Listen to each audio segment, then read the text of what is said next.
Hello student, मैं आज आपके लिए क्लास 12th के लिए एक कूलाम्स लॉ से एक इंटरेस्टिंग क्वेश्चन लेके आया हूँ। आप पहले इसे ट्राई करिए। इसका जो आंसर है वो है 4/9F। मैं करना स्टार्ट करता हूँ। देखो, इसमें जो कंसेप्ट है उस कंसेप्ट को सुन लें पहले हम।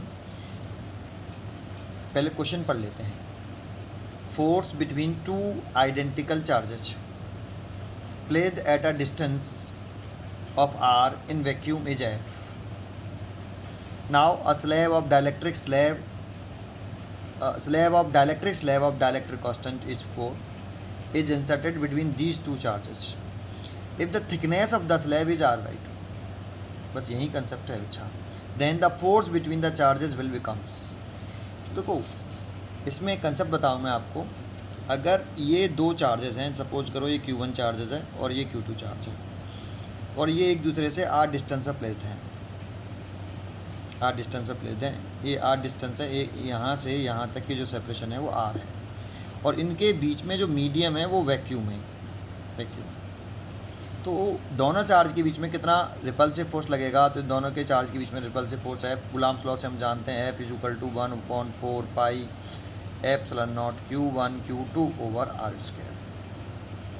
एक सिचुएशन ये होती है। दूसरी सिचुएशन होती है, जिसे आप सब जानते होंगे, कि अगर ये Q1 चार्जेस है, ये Q2 चार्ज है, और इसके बिटवीन अगर हम कोई मीडियम भर देते हैं, कोई डाइलेक्ट्रिक मीडियम भर देते हैं, डाइलेक्ट्रिक मीडियम, लेकिन उसकी थिकनेस कितनी है जानते हो? डाइलेक्ट्रिक मीडियम की जो इन दोनों चार्ज के बीच की सेपरेशन है उतनी ही थिकनेस में है।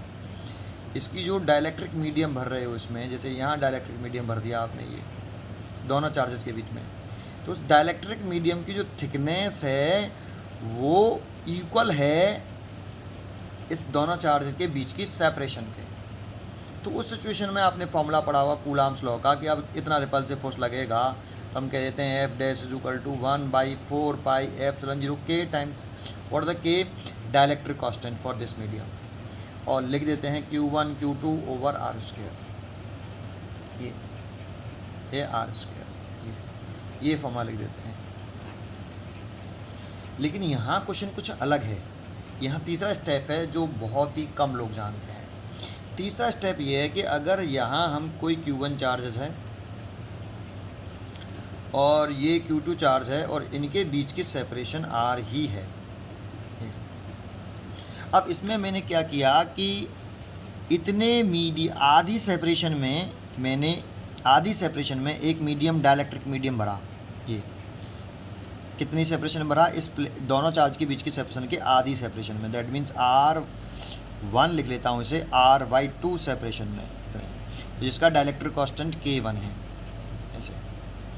और बाकी की आधी सेपरेशन में मैंने इस वाली सेपरेशन में कोई दूसरा मीडियम भर दिया भाई, कोई दूसरा मीडियम भर दिया। देखो, यहाँ तक अलग मीडियम है, फिर यहाँ के बाद ये दूसरा मीडियम है जिसका डाइलेक्ट्रिक कांस्टेंट बदल गया है K2, और ये सेपरेशन कितनी है? R2, इसकी वैल्यू R/2 है। अब बताओ इन दोनों चार्ज के बीच में कितना इलेक्ट्रोस्टैटिक फोर्स लगेगा? तो इसके लिए फॉर्मूला होगा F" = 1/4πε0। दोनों चार्ज का प्रोडक्ट तो ऊपर करना ही करना है, नीचे जब लिखना है तो रूट K1, रूट के अंदर K1 लिखिए, मतलब डाइलेक्ट्रिक कांस्टेंट लिख लीजिए इस मीडियम का, और कितनी इसकी थिकनेस कितनी है इस डाइलेक्ट्रिक मीडियम की, इस स्लैब की कितनी थिकनेस है, दैट मीन्स कितनी डिस्टेंस में ये भरा हुआ है। तो R1 डिस्टेंस में भरा हुआ है, तो मल्टीप्लाइड बाई R1, अलग रूट के अंदर नहीं है R1, केवल रूट के अंदर K1 है, प्लस दूसरा ऐसे लिख लीजिए रूट K2 और मल्टीप्लाइड बाई R2। अगर और भी मीडियम भरे हुए हैं तो डैश कर लीजिए, अगर 2 हैं तो यहीं रुक जाइए, अगर और हैं 3 हैं 4 हैं, जितने भी मीडियम हो ऐसे अगर भरे हैं तो करते ले आइए, और ब्रैकेट लगाइए और पूरे का होल स्क्वायर कर लीजिए। जैसे इस वाले में देखेंगे तो एक ही मीडियम भरा हुआ है, इस फॉर्मूले को इसमें अप्लाई करेंगे, इस वाली कंडीशन में ये वाला फॉर्मूला अप्लाई करेंगे तो देखो यही वाला रिजल्ट आएगा। F' = 1/4πε0 Q1 Q2, यहाँ एक ही मीडियम भरा हुआ है, तो रूट K1 की वैल्यू कितनी है? डाइलेक्ट्रिक मीडियम K1 = K है, और कितनी डिस्टेंस में R1 कितना है? R1 = R है, एक ही है, तो हम क्या लिखेंगे? रूट के अंदर K1 की जगह पर K मल्टीप्लाइड R1 की जगह पर R, और कोई अंडर मीडियम है नहीं है तो उसका होल स्क्वायर। सॉल्व करेंगे तो 1/4πε0। अब देखो इसका होल स्क्वायर करेंगे तो रूट का के कितना हो जाएगा के, और ये हो जाएगा Q1 Q2 over are square. देखो ये रिजल्ट आया। आपको इस वाले में करना पड़ेगा तो इसके लिए आपको R1 की वैल्यू R/2 पुट करनी पड़ेगी, R2 की वैल्यू R/2, तो रिजल्ट आ जाएगा। तो ये वाला फॉर्मूला आपको लर्न करना चाहिए, है ना, ये वाला फॉर्मूला आपको लर्न करना चाहिए। सॉरी अगर आपको ये थोड़ा सा मिस हो गया तो मैंने यहाँ ये जो बताया वो ये बताया कि अगर एक ही मीडियम भरा हुआ है तो आप इस K1 की जगह पर K लिख लीजिए, और एक ही मीडियम भरा हुआ है तो R1 कितना है, R है, कोई दूसरा मीडियम है नहीं तो K2 है नहीं, R2 है नहीं है, तो बस इसकी वैल्यू आप पुट कर दीजिए। K1 की वैल्यू आपने K पुट कर दी रूट के, और R1 की वैल्यू पुट कर दिया आपने R। सॉल्व किया तो देखो ये रिजल्ट आ गया, और ये रिजल्ट इससे मैच कर रहा है, इसी के लिए तो ये रिजल्ट था। तो इसमें फॉर्मूले में पुट करने से ये वाली बात कंडीशन में भी ये फॉर्मूला आ जाता है। ओके, अब इस क्वेश्चन को करते हैं। ये कंसेप्ट लगेगा बेटा इसमें, ये वाला ये कंसेप्ट इसमें लगने वाला है, ठीक है। अब क्वेश्चन पढ़िए, देखो इसको अच्छी तरीके से। Force between two identical charges placed at a distance are in vacuum is F। तो देखो दो चार्जेस हैं, ये देखो एक ये बना लिया, आइडेंटिकल है मतलब सेम चार्जेस हैं बेटा, ऐसे ये क्यू, और एक दूसरे से कितनी डिस्टेंस पर प्लेस्ड हैं, ये R डिस्टेंस पर प्लेस्ड हैं, और इनके बीच में जो मीडियम है इस समय वैक्यूम है पूरे में, और इनके बीच में फोर्स लग रहा है F, तो रिपल से फोर्स लग रहा है F। तो F कूलाम्स लॉ से सॉल्यूशन शुरू करें, इसका आंसर ये है। तो सॉल्यूशन शुरू कर रहे हैं तो F = लिख लें, कूलाम्स लॉ लगाएं, ए वैक्यूम है इसीलिए कुछ नहीं आएगा, K तो है ही नहीं है, वैक्यूम का डाइलेक्ट्रिक कांस्टेंट 1 होता है। तो मल्टीप्लाई करें Q1 Q2 का, Q² हो जाएगा, नीचे सेपरेशन हो जाएगी R²। ये फर्स्ट हो गया। अब लेकिन सेकंड केस क्या कह रहा है हमारा, ये तो केस फर्स्ट हो गया, केस फर्स्ट।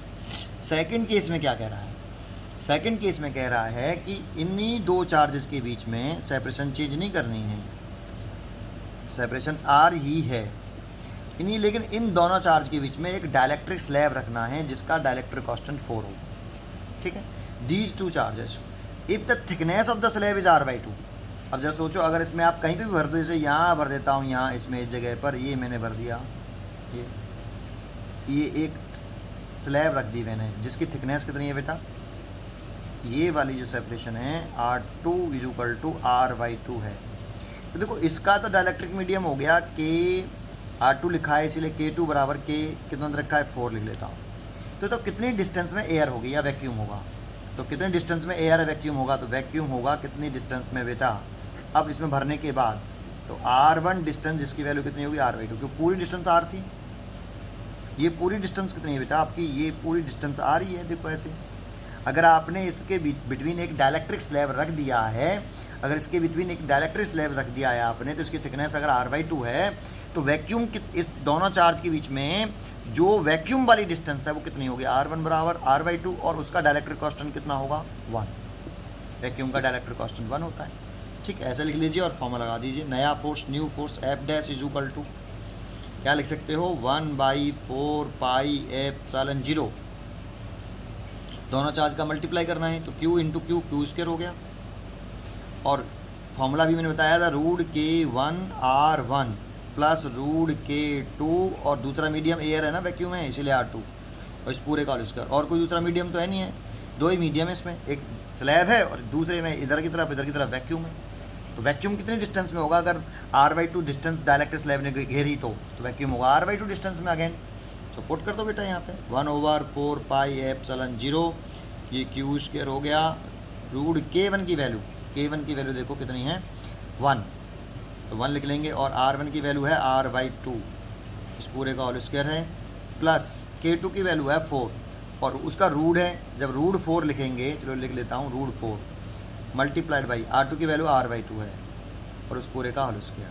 तो अब ज़रा सोचो इसे क्या लिख सकते हो, 1/4πε0, ये तो ऊपर Q² हो गया, और नीचे हो गया आपका ये तो R/2 हो गया। देखो 1 का रूट लेंगे तो 1 ही रहेगा, और देखो 4 का रूट लेंगे तो 2, तो 2 से 2 कट जाएगा, प्लस R हो गया, और उसकी पावर हो गई कितनी स्क्वायर।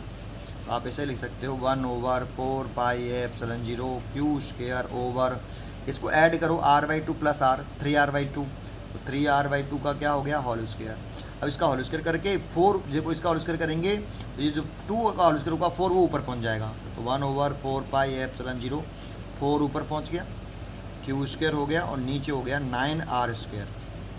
अब इसमें से 4/9 निकाल के आप लिख सकते हो 1/4πε0, है ना, ऐसे अब लिख सकते हो 4πε0 1/4πε0 4/9 बाहर निकाल लो, वैसे लिख सकते हो Q²/r²। और इसकी जगह पर आप पुट कर सकते हो, देखो आप ये रहा कितनी वैल्यू है F, और F पुट कर दोगे तो ये हो जाएगा नया फोर्स आ जाएगा F-4/9F, ये ठीक है। तो इसकी चॉइस होगी ये वाली सी चॉइस। बहुत ही अच्छा क्वेश्चन था। अगर आपको ये मेरा क्वेश्चन अच्छा लगा हो तो ऐसी टाइप के और अच्छे क्वेश्चन के लिए कमेंट करके बताएं कि आपको ये क्वेश्चन कैसा लगा। Thank you. पढ़ते रहिए और खुश रहिए।